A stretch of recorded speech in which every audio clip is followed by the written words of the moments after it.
మనందరి జీవితంలో ఎంతోమంది చెప్పేది నేను శోధించబడుతున్నాను. ఇక్కడ ఎవరైనా శోధించబడేవారు ఉన్నారా? వారు మాత్రం యేసు ప్రభువుని సంతోషపెట్టాలని ఆశపడేవారు. ఎందుకంటే శోధనలు ఎవరికి వస్తాయంటే ఎవరు దేవుని మార్గంలో నడుస్తున్నారో వారికి శోధనలు వస్తాయి. ఏ రకమైన శోధనలు నేను మాట్లాడలేదు. శోధనలు ప్రతి ఒక్కరికి శోధనలు ఉంటాయి, ప్రతి ఒక్కరికి పోరాటాలు ఉంటాయి. నీతిగా జీవించే ప్రతి ఒక్కరికి శోధన ఉంటుంది. దేవుని కొరకు యథార్థంగా నిలబడటానికి శోధన ఉంటుంది. ఈరోజు శోధించబడుతున్నారా? If you are not really being tempted, which means I will come into 2 ways, 2 kinds of temptation. తెలుగులో అయితే శోధన ఉంది, ఇంగ్లీష్లో టెంప్టేషన్ ఉంది. కానీ కొన్ని అధ్యాయాల్లో దాన్ని భాగం చేశారు. అదే ఒరిజినల్ అర్థాల్లో చూస్తే ఎలాగ ఉంటుందంటే పరీక్షలు, శోధనలు. ఈరోజు చాలామంది జీవితంలో పరీక్షలు వద్దంటున్నాం, దేవుడు మన పరీక్షల్లో పెట్టాడు అనేది మర్చిపోతున్నాం. ఈరోజు మన జీవితంలో పరీక్షలు ఎందుకు అంటే మనల్ని మేలైన వారిగా మారుస్తానికి. ఒకసారి 1 పేతురు 1:6-9 వరకు. ఇందువలన మీరు మిక్కిలి ఆనందించుచున్నారు గాని అవసరమును బట్టి నానా విధములైన శోధనల చేత ప్రస్తుతమున కొంచెము కాలము మీరు దుఃఖము కలుగుచున్నది. ఏంటంట? నానా విధమైన శోధనలు. ఆ మాట తెలుగులో శోధనలు ఉంది, కానీ ఇంగ్లీష్లో మీకు చూస్తే ఇట్స్ మెన్షన్డ్ as ట్రయల్స్, పరీక్షల ద్వారముగా. మనం అందరం పరీక్షలు వెళ్తున్నాం, కానీ ఇందులో ఏంటంట?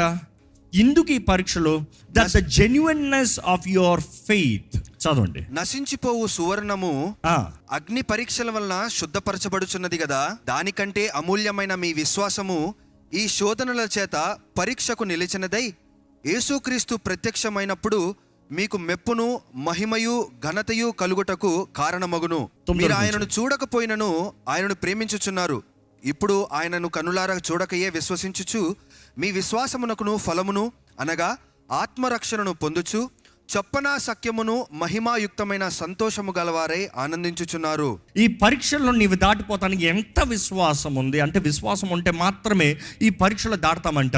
ఈ పరీక్షల్లో మార్కులు రావాలంటే విశ్వాసం అంట. ఎంత చదివేమో అనేది, ఎంత విశ్వాసం కలిగి ఉన్నామో. పరీక్ష, ప్రతి ఒక్కరికి పరీక్ష. ఈ పరీక్షల్లో మనము విశ్వాసం కలిగిన వారైతే మనం తప్పకుండా పాస్ అవుతామంట. పాస్ అవుతే యేసు ప్రభు వచ్చినప్పుడు గొప్ప ఆనందం అంట. ఆయన వచ్చినప్పుడు గొప్ప ఎక్సైట్మెంట్ అంట. ఈరోజు మీకు విశ్వాసం ఉందా? ఆ విశ్వాసం ఏంటో మీ శోధన బట్టి తెలుస్తుంది. దాన్ని బట్టి మీ జీవితంలో ఎంతగా మీరు పోరాడుతున్నారు, ఎంతగా మీరు నిశ్చయత కలిగి ఉన్నారో గ్రహించుకోగలుగుతారు.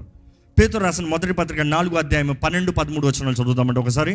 ప్రియులారా, మిమ్మును శోధించుటకు మీకు కలుగుచున్న అగ్ని వంటి మహాశ్రమను గురించి మీకేదో ఒక వింత సంభవించినట్లు ఆశ్చర్యపడకుడి. ఏంటంట? మీకు శోధన కలుగుతుంది. ఆ శోధన ఎలాగుందంట? అగ్ని వంటి మహాశ్రమను గురించి. అగ్ని వంటి మీకు చాలా మందికి ఇలా ఉండదు. ఏంటి పోరాటాలు ఈ జీవితంలో? ఏంటి కష్టము ఈ జీవితంలో? ఏంటి శోధనలు? ఏంటి? నేను మంచిగా జీవిస్తున్నాను కదా దేవుని కొరకు, నేను ప్రార్థనలో బాగానే ఉన్నాను కదా, నేను దేవునికి ఇష్టంగానే ఉండాలనుకుంటున్నాను కదా, నాకు ఎందుకు ఈ పోరాటాలు అని మీకు ఎవరైనా అనిపిస్తూ ఉంటే ఎందుకంట? చదవండి. మీకేదో ఒక వింత సంభవించినట్లు ఆశ్చర్యపడకుడి. క్రీస్తు మహిమ బయలుపరచబడినప్పుడు మీరు మహానందముతో సంతోషించు నిమిత్తము క్రీస్తు శ్రమలలో మీరు పాలివారై ఉన్నంతగా సంతోషించుడి. ఏంటంట? మీరు దేవుని కొరకు నమ్మకంగా ఉన్నదప్పుడు ఎలాంటి పోరాటాలు, శోధనలు వస్తాయి. కానీ మీరు ఒక్కడే కాదు, క్రీస్తు కూడా శ్రమ పడ్డాడు. క్రీస్తు శ్రమల్లో మీరు పొందుతున్నారు. దేవుని కొరకు యథార్థంగా జీవించదలుచుకున్న ప్రతి ఒక్కరు, ఇంకో మాటలో దీన్ని ఫేస్ చేయాలంటే నీతిగా జీవించదలుచుకున్న ప్రతి ఒక్కరికి శోధన శ్రమలు ఉంటాయి. దానిలో ఎదుర్కోండి.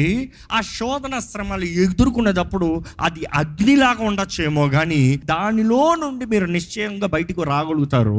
ఎందుకంటే మీ ముందుగా యేసుప్రభు అన్నాడు, మీకు ముందుగా నేను జయించి ఉన్నాను, ఐ హ్యావ్ ఓవర్కమ్ ఇట్.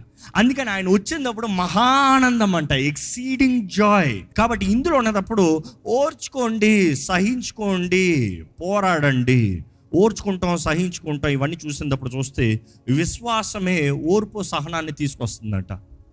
విశ్వాసం ఉన్నవారు మాత్రమే ఓర్చుకుంటారు, సహించుకుంటారంట. ఈరోజు మరలా చెప్తున్నానండి, శోధన లేని వ్యక్తి అంటూ ఎవరూ లేరు. శోధించబడని జీవితం అంటూ ఏదీ లేదు. కానీ 2 రకాల శోధనలు. ఒకటి దేవుడు మనల్ని మేలుగా చేస్తానికి, మేలుగా మారుస్తానికి, మనల్ని విలువైన వారుగా తీరుస్తానికి, మనకి ఒక లెవెల్ పెంచుతానికి. మంచిగా చెప్తారు కదా ఈ dialogue, new levels, new devils. ఈ టుడే యు ఆస్క్ గాడ్, దేవా నన్ను ఆశీర్వదించు, నన్ను హెచ్చించు, నన్ను దీవించు, నన్ను బలపరచు. Get ready for new devils. Because every new level there is a new devil waiting for you to fight. Devil is fighting. What are you doing? Sleeping? If you are sleeping, you are dead. Game over. కానీ అర్థం చేసుకోండి, ప్రతి నూతన స్థాయికి వెళ్ళేటప్పుడు నూతన పోరాటాలు, నూతన దురాత్మలు, నూతన చీకటి శక్తులు మనల్ని దాడి చేస్తుంది. దేవుడు మనల్ని వారిని పోరాడమని, దేవుడు మనల్ని ఏదో వాళ్ళతో కట్టి పెట్టాలని, మనం ఓడిపోవాలని కాదు. దేవుడు మన విశ్వాసం ఎంత ఉందో పరీక్షిస్తున్నాడంట. ఈ saying let's test your faith. నువ్వు భయపడిపోతున్నావా, ధైర్యంగా నిలబడుతున్నావా? నువ్వు పిరికోడికి వెనక్కిపోతున్నావా, పోరాడి ముందుకెళ్ళగలుగుతున్నావా? ఎందుకంటే నువ్వు లెవెల్ 1 దాటేవంటే నీ కెపాసిటీ పెరిగిందని అర్థం. అందుకని లెవెల్ 2లోకి నువ్వు వెళ్ళావు. లెవెల్ 1 దాటనంత వరకు లెవెల్ 2కి వెళ్తానికి వీలు లేదు. Until you put some cheat codes. But God is not going to put a cheat code and send it you to level 14. ఎందుకంటే నిన్ను ప్రేమించే దేవుడు ఎత్తిన లెవెల్ 14కి పంపించాడు అనుకో, నీ పని అయిపోతుంది, నిమిషం నిలబడలో. ఈరోజు చాలామంది, దేవా నా జీవితంలో అంత లెవెల్ కావాలి ప్రభువా. దేవుడు అంటున్నాడు, ఫిక్స్ అప్ నీ విశ్వాసం, your patience, your confidence, your faith, your word, నీలో ఫోకస్ డెవలప్ చేసుకో. దేవుడు కోరేది అదే. నువ్వు ఎప్పుడైతే ఒక్క స్థాయిని నువ్వు ఎదిరించి పోరాడి దాటగలుగుతున్నావో, మరలా కొన్నిసార్లు చూడండి, గేమ్ ఫ్రెష్ స్టార్ట్ చేస్తారు, మరలా లెవెల్ 1 వచ్చేటప్పుడు సర్రని ఆడేస్తారు. ఇందుకు అలవాటు అయిపోయింది. నెక్స్ట్ లెవెల్ 2 పోవాలి, సర్రని వెళ్ళిపోతారు. Why? You have the capacity. నీ విశ్వాసం ఎదుగుతుంది. దేవుడు కూడా మన జీవితంలో మన విశ్వాసం తగినట్టుగానే మనం శోధించబడటానికి అనుమతిస్తాడంట. ఈ మాట అర్థమవుతుందా అండి? మీ విశ్వాసం ఎంత ఉందో దాని తగిన లెవెల్లోనే దేవుడు పెడతాడంట. అపవాదిని దాని దాటి నిన్ను పోరాడే అధికారం అవ్వడంట. అంటే నువ్వు ఒక్క దురాత్మను పోరాడగలుగుతావు అంటే లెవెల్ 1. నువ్వు అధికమైన దురాత్మలు, అధికమైన స్ట్రెస్, అధికమైన పెయిన్, అధికమైన టార్చర్స్ అనుభవిస్తున్నావు అంటే ఎంతైతే నువ్వు పోరాడగలిగిన శక్తి ఉందో, ఎంతైతే నీకు విశ్వాసం ఉందో అంతవరకే దేవుడు అనుమతిస్తాడంట. ఈరోజు మనుషులు ఎలా తయారవుతున్నారంటే, ఒకసారి ఈ మాట చూద్దామా. దేవుని వాక్యంలో చెప్పబడుతుంది. కొరింథీయులకు రాసిన మొదటి పత్రిక 10వ అధ్యాయము 13వ వచనం. సాధారణముగా మనుషులకు కలుగు శోధన తప్ప మరి ఏది మీకు సంభవింపలేదు. సాధారణముగా మనుషులు అందరికీ కలిగే శోధన, మీకేం స్పెషల్ లేదు. ఎవరికైనా నాకు ఒక్కడికి స్పెషల్ టెంప్టేషన్ ఉందని చెప్తారా? కాదు కాదు కాదు. It is common for all. గేమ్లో దిగిన అందరికి శోధనలు ఉన్నాయి, అంటే లెవెల్స్ ఉన్నాయి. So we are all on the same way, same path, but different way of overcoming it. ఇద్దరు ఒకేలాగా ఆడి జయిస్తారా? కాదు. ఇద్దరికి 2 వ్యత్యాసాలు ఉంటాయి. ఒకరు ఒకలాగా ఆడతారు, ఇంకొకరికి ఎలా అంటే వారి స్తోమత, వారి కెపాసిటీ. సో ప్రతి ఒక్కరికి శోధనలో కామన్ అని దేవుడు తెలియజేస్తున్నాడు. నెక్స్ట్ ఏంటి? దేవుడు నమ్మదగిన వాడు. దేవుడు ఎవరంట? గట్టిగా చెప్పాలి. దేవుడు ఎవరంట? నమ్మిన వారు మాత్రం బిగ్గరగా హల్లెలూయా చెప్పండి. దేవుడు నమ్మదగిన వాడు. ఆయన అన్యాయం చేయడంట. ఎందుకు నమ్మదగిన వాడు అని చెప్పగలుగుతున్నాను చూడండి. మీరు సహింపగలిగినంత కంటే, మీరు సహింపదగిన దానికంటే ఎక్కువగా ఆయన మిమ్మల్ని శోధింపనీయడు. ఆయన మనం ఎంతైతే సహించగలుగుతామో, ఎంతైతే భరించగలుగుతామో, ఎంతైతే మనం ఆ శోధన నుండి బయటకు వస్తానికి అవకాశం కలిగి ఉన్నామో అంతవరకు అనుమతిస్తున్నాడంట. ఎక్కడ మాట ముగిస్తారా? మరొకసారి చదువుతారా? మీరు సహించగలిగినంత కంటే ఎక్కువ ఆయన మిమ్మల్ని శోధింపనీయడు. అంతేకాదు, సహింపగలుగుటకును ఆయన శోధన కూడా తప్పించుకొను మార్గమును కలుగజేయును. బయటకు వస్తానికి మార్గాన్ని కూడా కలుగు చేస్తున్నాడంట. అంటే ఈరోజు మీరు ఉన్నది ఏ పోరాటం అవ్వచ్చు, ఏ సమస్య అవ్వచ్చు, ఎటువంటి పరిస్థితి అవ్వచ్చు, అపవాది మీకు ఒక అబద్ధం ఆడతాడు. అంటే ఇంకోలా చెప్పాలి, అపవాది మీకు ఒక సత్యాన్ని చెప్తాడు. ఎందుకంటే వాడు సత్యాలన్నీ అబద్ధాలే. వాడు అబద్ధికుడు సత్యం మాట్లాడితే సత్యం అయిపోతుందా? అబద్ధికుడు రావాడు అని వాడు చెప్పాడండి. వాడు వచ్చి నేను నీకు సత్యం చెప్తున్నానని చెప్తున్నాడండి. వాడు నేను సత్యం చెప్తున్నాను మాత్రాన్ని వాడు అబద్ధికుడు సత్యం అయిపోతాడా? అవడో. అబద్ధికుడు ఎప్పుడు నేను సత్యం చెప్తున్నాననే చెప్తాడు. జాగ్రత్త. ఎప్పుడని తెలుసా? ప్రామిస్ అంటారు. ఒట్టు ఇక్కడ పట్టుకుంటారు. ఏందో కొంతమంది అయితే Bible promise, don't do that. ఒక మాట క్రైస్తవుని మాట, ఎస్ అంటే ఎస్, నో అంటే no. You don't fear any man, so you don't have to tell lie. అబద్ధము చెప్పే ప్రతి ఒక్కరు భయం బట్టి అబద్ధం ఆడతారండి, అంతే కదా. ధైర్యంగా ఉన్న ఎవరైనా అబద్ధం ఆడతారా? అవసరం లేదు. భయపడినోడు అబద్ధం ఆడతాడు. దేవుణ్ణి ఎరగని ప్రతి ఒక్కరు భయపడతారు, దేవుణ్ణి ఎరగని ప్రతి ఒక్కరు అబద్ధాలు ఆడతారు. అబద్ధాలకి తండ్రి ఒకడు ఉన్నాడంట. ఎవరు? అపవాది. ఈజ్ ద ఫాదర్ ఆఫ్ లై. అంటే వాడు ఒక తండ్రి, వాడు అబద్ధాలకి తండ్రి. కానీ యేసు ప్రభు సత్యము, ఆయన సత్యముకి తండ్రి అంట. Is the father of truth. అబద్ధికుడు ఎప్పుడు చెప్తాడో నువ్వు ఇంకా పోరాడలేవు. ఈరోజు చాలామంది మైండ్లో అపవాది ఆ మాటలు మాట్లాడి పెట్టాడు. ఇంకా నీ కుటుంబం నిలబడదో, ఇంకా నీ భర్త మారడో, నీ భార్య మారదో, నీ ఉద్యోగం ఇంకా బాగుపడదో, నీ వ్యాపారం ఇంకా బాగుపడదో, నీ చదువుల్లో ఇంకా నీ జయము లేదు, నీ జీవితం ఇంతే. ఇంకా చాలామందికి ఆ అబద్ధాన్ని సత్యంగా నమ్మి, అవును నాకు కుదరదు. You have accepted it. ఏంటది మీరు నమ్మిన అబద్ధము? You need to and. ఈరోజు టెక్నాలజీ చూడండి, ఎవ్రీథింగ్ గివెన్ ఆప్షన్ అండు. ఈరోజు దేవుడు మన జీవితంలో కూడా అండు అనే ఆప్షన్ పెట్టాడు. ఏంటంటే రినౌన్స్. అంటే మన జరిగిన దాన్ని గతంలోకి వెళ్ళి మార్చుకుని వచ్చే అవకాశం లేదు, కానీ జరగబోయేదాన్ని, అంటే గతంలో జరిగిన దాన్ని బట్టి ఆధారం చేసుకుని జరగబోయేదాన్ని మార్చగలిగిన అవకాశం ఉంది. ఈ మాట అర్థమవుతుందా? నిన్న చేసిన తప్పుని మీరు వెళ్ళి మరలా సరి చేసుకుని వస్తానికి అవకాశం లేదు, కానీ నిన్న చేసిన తప్పును బట్టి వచ్చే శిక్ష నుండి తప్పించుకుంటానికి దేవుడు ఈరోజు రినౌన్స్ అనే ఆప్షన్ పెట్టాడు. అంటే నేను చేసింది తప్పు, ఇంకా నేను దాంట్లో పాలుపొందులు పొందను, అపవాది నీకు నాకు సంబంధం లేదు, నేను యేసు ప్రభు బిడ్డగా మార్చబడుతున్నాను, ఈ రోజు నుండి నేను యేసు సాక్షిగా నిలబడుతున్నాను, నేను చేసిన తప్పు తండ్రి బుద్ధి తెచ్చుకున్నాను, నన్ను క్షమించు. శిక్ష నుండి తప్పించుకుంటాం. So that is option of renounce. ఈరోజు టెక్నాలజీ వస్తే ఇట్స్ ఆల్ అండు. ఫోన్లో ఒకటి షేక్, అండు. మీరు టెక్నాలజీ కూడా అడ్వాన్స్ ఫోన్లో అయితే టక్ టక్ను కొట్టి కొన్నిసార్లు తప్పు కొడతా ఉంటాం. కొట్టినప్పుడు ఏం చేయాలంటే ఒక ఊపు ఓపాలి. ఒక ఊపు షేక్ చేస్తే అండు అనే ఆప్షన్ వస్తుంది. ఎస్, అండు, మరలా కొడతా. ఈరోజు జీవితంలో కూడా అపవాది ఎంతోమందికి ఎన్నో అబద్ధాలు చెప్పాడు. You have believed it as true, but today God wants to Sheikh your head, because you need to fight the battle. You need to believe the truth. ఇక్కడ చూస్తే దేవుడు నాకు తెలియజేస్తుంది, మనం శోధించబడేటప్పుడు దేవుడు మన పక్షాన పోరాడుతున్నాడంట. మనము బయటకు వస్తానికి మార్గాన్ని ఆయన సిద్ధపరిచాడంట. దాన్ని బట్టి అపవాది అంటున్నాడు, అబద్ధికుడు నువ్వు బయటికి రాలేవు అని. కానీ ఈరోజు మీరు ఏ శ్రమ, ఏ నింద, ఏ పోరాటం, ఏ కష్టంలో ఉన్నాయి, నజరేయుడైన యేసు నామములో తెలియజేస్తున్నాను, మీరు బయటకు వస్తానికి మార్గం ఉందని నమ్మేవారు మాత్రమే ఇక్కడ హల్లెలూయా చెప్పండి. దేవుడు వాక్యంలో చూస్తానండి, యాకోబు పత్రిక 1:2-3 వచనాలు చదువుదామండి. నా సహోదరులారా, మీ విశ్వాసమునకు కలుగు పరీక్ష, నీ విశ్వాసమునకు కలుగు పరీక్ష అంటే దిస్ ఇస్ ట్రయల్స్. ఇప్పుడు ఇందా చెప్పుకుంటూ వచ్చాను, మీ విశ్వాసానికి పరీక్ష వస్తుందంట. మీ విశ్వాసం పరీక్షల్లో మీరు ఈరోజు ఉన్నారు అని అనుకుంటున్నాను, లేకపోతే రెండో రకం పరీక్షలు, అది కూడా చూస్తాం ఏంటో. మొదటి రకం ఏంటంటే మీరు దేవుని కొరకు నమ్మకంగా జీవిస్తంలో, నిజమైన క్రైస్తవుల జీవితంలో, దేవుని మార్గంలో నడుస్తంలో యు ఆర్ గెటింగ్ ట్రయల్స్. కష్టాలు వస్తున్నాయి, అవమానాలు వస్తున్నాయి, ఎంతకాలం ఎంత ఊర్చుకోవాలి, ఎంత సహించుకోవాలి, ఇలాంటి రీతికి వస్తుంది అంటున్నారు. కానీ దేవుడు వాక్యం తెలియజేస్తుంది, అది విశ్వాస పరీక్ష. దాన్ని బట్టి మీకు ఘనత ఉంది. ఎందుకంటే మీకు విశ్వాస పరీక్షల్లో చదవండి, అక్కడ ఓర్పును పుట్టించునని ఎరిగి, ఓర్పుని పుట్టిస్తుంది. విశ్వాసం ఉన్న ప్రతి ఒక్కరిలో ఏమొస్తుందంట? ఓర్పు వస్తుందంట. ఓర్పుని పుట్టించునని మీరు నానా విధములైన శోధనలో పడునప్పుడు అది మహాదానందమని ఎంచుకొనుడి. ఏంటంట? మీరు నానా విధమైన శోధనలో పడేటప్పుడు, వేరియస్ ట్రయల్స్, అది ఏమని ఎంచాలంట? మహాదానందం. ఎంతమంది ఇక్కడ ఎంచుతున్నారు అలాగా? ఎందుకంటే శోధనలు వచ్చేటప్పుడు, దేవా ఎందుకు ప్రభువా, ఇప్పుడే ఎవరికైనా ఫ్రెష్గా డాక్టర్ రిపోర్ట్ వచ్చిందేమో, అమ్మా నీకు క్యాన్సర్ ఉందమ్మా, అయ్యా నీకు పలానా జబ్బు ఉందయ్యా, అయ్యో నీకు ఇది పలానా అయ్యింది, ఎవరో ఇప్పుడే కొత్తగా రిజల్ట్ చెప్పారేమో, ఇదిగో నీ ఉద్యోగం పోయింది. ఏంటి ప్రభువా, నేను నమ్ముకున్నాను కదా, నీ కొరకు నమ్మకంగా జీవిస్తున్నాను కదా, ఇందుకు నాకు ఈ శోధన అన్న మాట మీ నోటి నుండి వచ్చిందేమో.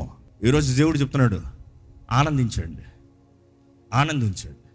ఎందుకంటే శోధన వచ్చిన ప్రతిసారి మీరు ఆనందించాల్సిన విధానం ఏంటి తెలుసా? మీకు లెవెల్ పెరుగుతుంది, బ్లెస్సింగ్ అధికమవుతుంది, హెచ్చింపు వస్తుంది. దేవుడు చేసే కార్యాలు ఈ బుర్రకి ఎప్పుడు అర్థం కావు. నమ్మేవారు మాత్రం బిగ్గరగా హల్లెలూయా చెప్పండి.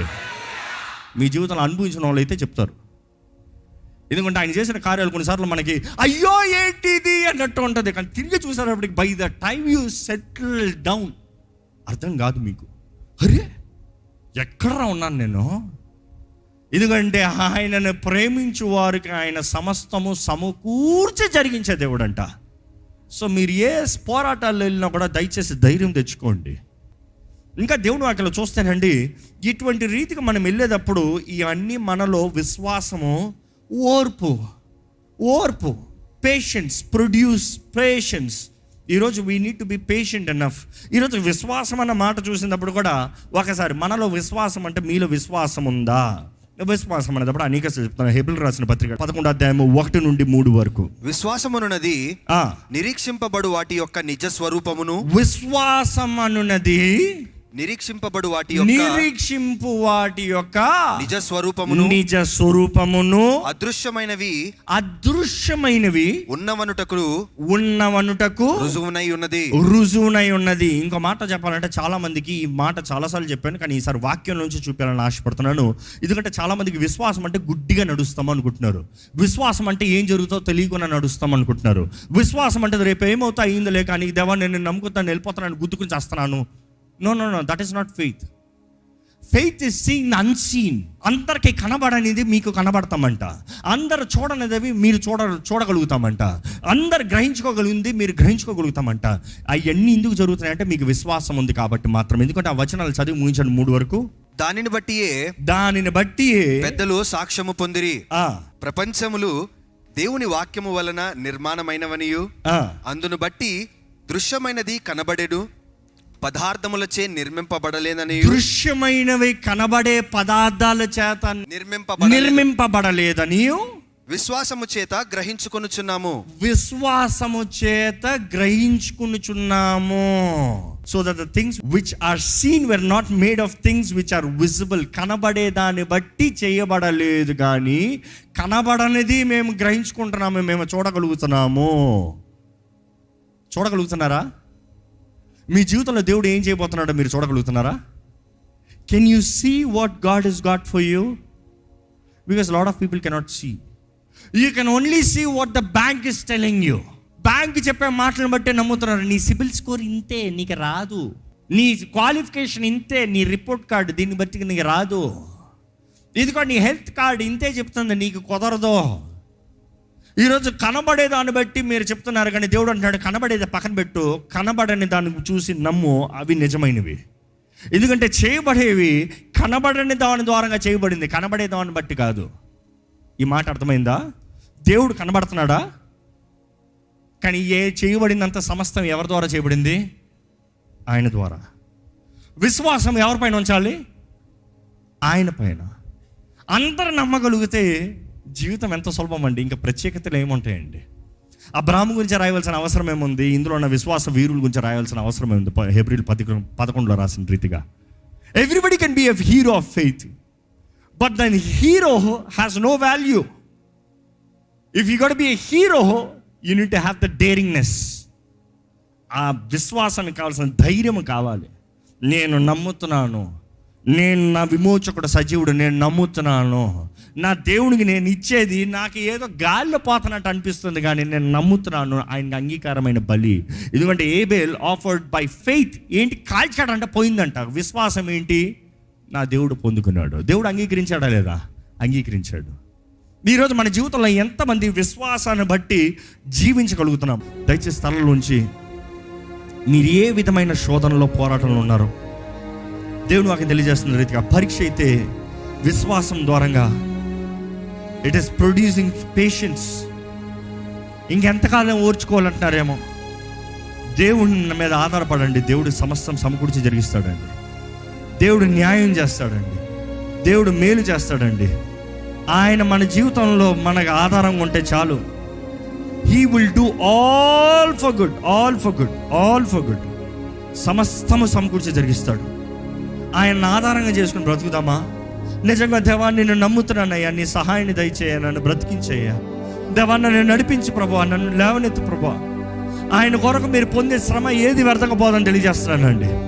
దేవుని విషయమై శ్రమ, అవమానము మనకి ఘనత, దాన్ని బట్టి మనకి కిరీటం, మనకి హెచ్చింపు, మనకి లాభము, మనకి మంచితనము. దేవుడు అనుమతించకుండా దేవుడు ఏ పరీక్ష పెట్టాడంటే, ఎందుకంటే ఆ పరీక్ష రాసే పరిస్థితి వచ్చిందంటే దేవుడు మనం నెక్స్ట్ లెవెల్కి వెళ్ళే సమయం వచ్చిందని తెలియజేస్తున్నాడు. If your exam is coming, that means you got B promoted to the next level. ఈరోజు సింహాసనం మీద ఉంది, దేవుడు మిమ్మల్ని చూస్తున్నాడు. మీ పరీక్షలో మీరు జయిస్తారా, జయించరా? ఆయనను గణపరుస్తారా, అవమానపరుస్తారా? మీ ఇష్టము.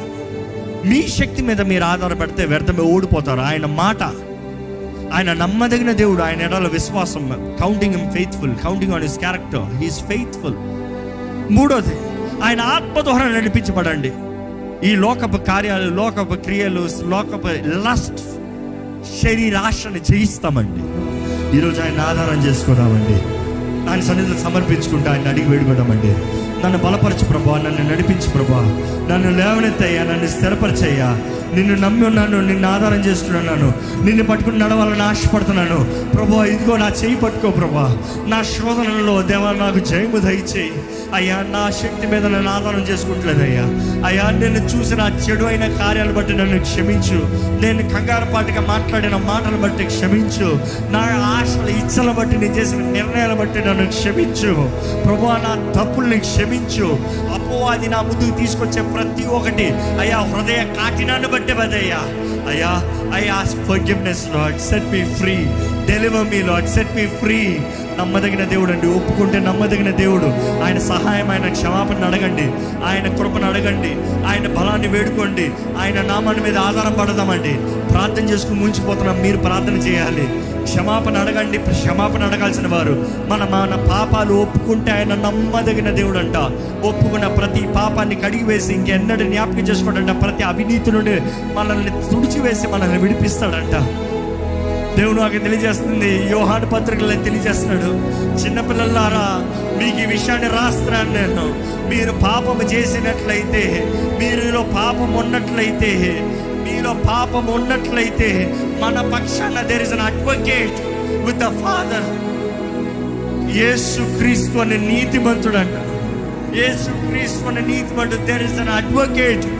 మన పక్షాన విజ్ఞాపన చేస్తానికి తండ్రి ఇంకొక అవకాశం ఇవి, ఇంకొన్ని నీ కృపణ దయచేయి, నీ సహాయాన్ని దయచేయి. ఈ బిడ్డ జీవితంలో ఇంకొక అవకాశం ఇవి, ఈ విషయంలో నీ జయము దయచేయి. ఈరోజు పడిన పరిస్థితులు ఉన్నాయేమో, గాయపరచబడిన పరిస్థితులు ఉన్నారేమో, ఆయన సహాయాన్ని వేడుకోండి. ఆయన సహాయాన్ని వేడుకోండి. మన కొరకు సహాయాన్ని పంపిస్తానికి ఆయన ఆత్మ సిద్ధంగా ఉన్నాడండి. ఆయన ఆత్మ సిద్ధంగా ఉన్నాడు మనకు సహాయాన్ని ఇస్తానికి. తండ్రి వాగ్దానం చేసిన సహాయకుడు, ఆదరణకర్త సిద్ధంగా ఉన్నాడు. ఆయన వేరుకుంటే మనం ఏమి చేయలేమో. పరిశుద్ధాత్మ శక్తిని వేడుకోదామా? పరిశుద్ధాత్మ సహాయాన్ని వేడుకోదామా? పరిశుద్ధ ప్రేమ తండ్రి, ఇదిగోనయ్యా మమ్మల్ని చూడయ్యా. మేమందరం పోరాటంలో ఉన్నామయ్యా. మేమందరం అయ్యా ఏదో ఒక రీతిగా అయ్యా ఏదో ఒక బ్యాటిల్లో ఉన్నామయ్యా. Lord, many of us are being tempted, many of us are in trials, Lord. అనేక మంది పరీక్షలు ఉన్నారు, అనేక మంది అయ్యా అయ్యా పోరాట సమయంలో ఉన్నారయ్యా. అయ్యా అనవసరమైన కార్యాలు బట్టి అయ్యా టెంప్టేషన్ ఉన్నవారు ఉన్నారు. Lord, lead us out of temptation, Lord. Lead us out of temptation, Lord. Deliver us from the evil one. అపవాది నుండి మమ్మల్ని తప్పించు ప్రభువా. అయ్యా, నీ బిడ్డలు ఎవరెవరైతే అనవసరమైన ఇక్కట్లో ఇరుక్కొని అనవసరమైన వాటిని ఆశపడి శరీరాశ, నేత్రాశ, జీవపడమంటూ పడిపి ప్రభా అపవాది ద్వారా దాడి చేయబడుతూ అణిచివేయబడేవారు ఉన్నారో చూడు ప్రభా. అయ్యా, ఈ సమయం ఎవరెవరైతే తండ్రి నన్ను విడిపించని మొరపెడుతున్నారు, యేసయ్యా నా రక్షక అని మొరపెడుతున్నారు, ఒక్కసారి వారిని కరుణించు ప్రభా. వారి సమస్యల నుండి వారు బయటికి తీసుకురా ప్రభా. అక్కర్లేని సమస్యల నుండి బయటికి తీసుకురా ప్రభా. అక్కర్లేని ఇక్కట్లు ఇరుక్కున్న వారు ఉంటే బయటికి తీసుకురా ప్రభా. ఎవరెవరైతే ఈ సమయంలో నా స్వరం వింటూ నా రక్షక యేసయ్యా అని నీ సైడు మొరపెడుతున్నారు, అయ్యా ఇప్పుడే వారికి నజరేయుడైన యేసు నామములో విడుదల కలుగును గాక అని ప్రకటిస్తున్నాను. విడిపించు ప్రభువా, విడిపించయ్యా, విడిపించయ్యా, విడిపించయ్యా, విడిపించయ్యా, విడిపించు ప్రభువా, బలపరచయ్యా అయ్యా, తుడిచివేయ్యా, గాయాలను మాన్పో ప్రభా, శక్తిని దయచేయి, ముందుకెళ్ళే కృపను దయచేయి. ఎవరి నిరీక్షణ కోల్పోవద్దు. ఇంకా నా బ్రతుకు ఇంతే, నా జీవితం ఇంతే, నా బ్రతుకు ఇంతే, నేను చేసిన తప్పుడికి నాకు ఇంతే బ్రతుకు అనుకోనవద్దయ్యా. అయ్యా, ఈ అవమానాన్ని కొట్టివేసే దేవుడు నువ్వు మాకు ఉన్నావయ్యా, కృపను అనుగ్రహించే దేవుడు నువ్వు మాకు ఉన్నావయ్యా. ఈరోజు ఇంకా కృపా కాలంలో మమ్మల్ని జీవింపజేస్తున్న దేవా, నీకు వందనములయ్యా. దేవా, మా తప్పుల్ని క్షమించు, మాకు జ్ఞానము దయచేయి. నీ వాక్యము మా హృదయంలో దాచిపెట్టుకోవాలి ప్రభా. నీ వాక్కు మేము భద్రపరుచుకుంటే, నీ వాక్కు ద్వారా మేము జీవిస్తే మాకు జయం ఉంటుందయ్యా, మాకు నడిపింపు ఉంటుంది, మార్గదర్శనం ఉంటుంది ప్రభా. ఇక్కడ నిన్ను నమ్మదగిన దేవుడిగా మేము నమ్ముతున్నామయ్యా. అయ్యా, మా తప్పులు ఏమైనా సరే మా పాపాలను ఒప్పుకుంటాం, ఎందుకంటే నువ్వు నమ్మదగిన దేవుడు అయ్యా. ఒప్పుకున్న ప్రతి పాపాన్ని తుడిచివేసే దేవుడు నువ్వు నమ్మదగిన దేవుడు అయ్యా. మమ్మల్ని క్షమించి మాకు నూతన అవకాశం ఇచ్చే దేవుడు నువ్వు నమ్మదగిన దేవుడు అయ్యా. అయ్యా, మా పరిస్థితి ఏమై ఉన్నా కూడా పర్వాలేదు, కానీ మా జీవితంలో కార్యము చేయగలిగిన దేవుడు నీవు నమ్మదగిన దేవుడు అని నమ్ముతున్నామయ్యా. అయ్యా, నమ్మిన ప్రతి ఒక్కరిని బలపరచు, ఆదరించి ఈరోజు లేవనెత్తు ప్రభా. నువ్వు బయటికి తీసిరా, నువ్వు నడిపించు ప్రభా, నువ్వు నడిపించే. You bring us out. అయ్యా, మనసులో కలవరాలు, బాధల్లో ఉన్నవారిని చూడు ప్రభా, నెమ్మది దయచేయ, నెమ్మది దయచేయ, అంతము వరకు సహించే కృపను దయచేయి ప్రభా. నువ్వు తెలియజేస్తావయ్యా, ఈ ముందున్న సమయం ఎటువంటిదైనా కూడా నీ బిడ్డలకి నీవు వాగ్దానము చేసినవి నెరవేరుస్తానంటున్నావు ప్రభా. Lord, we hold on to your promise Lord, we hold on to your word Lord. నువ్వు మా పట్ల మేలే చేసే దేవుడు అయ్యా. దేవా, ఎట్టి పరిస్థితి అయినా కూడా మా తోడు నువ్వు ఉండు ప్రభా. నువ్వు మా తోడు ఉండి మమ్మల్ని బలపరిచి నడిపించమని వేడుకుంటూ, విత్తన వాక్యాన్ని ముద్రించి ఫలింపజేయమని నజరేయుడైన యేసు నామములో అడిగి వేడుచున్నాం తండ్రి, ఆమేన్.